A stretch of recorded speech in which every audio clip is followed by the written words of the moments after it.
i-check natin yung ating mga variegated rubber plant na ating binaba dito sa mga maliliit na grapon.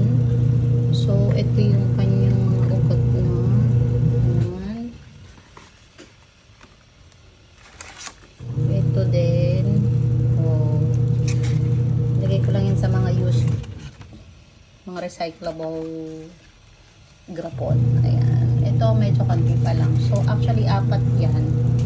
Ito yung isa. Hindi talaga ako nakakapagpabuhay pag diretso sa lupa. Trinay ko to, diretso sa lupa. Ayan, naglagasan yung kanyang mga dahon. Marami to eh.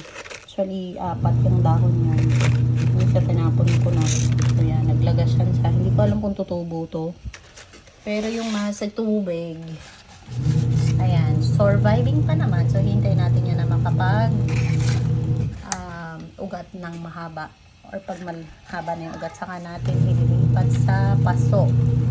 Tapos ito ay mga mag-1 month na. Ganun siya. Medyo matagal lang. Iniisip ko pang putulin to para mag-ugat, kaya lang baka mamatay. So yan. Yan na lang muna. Tingnan natin kung sila ay magsusurvive. Yun lang. Bye-bye!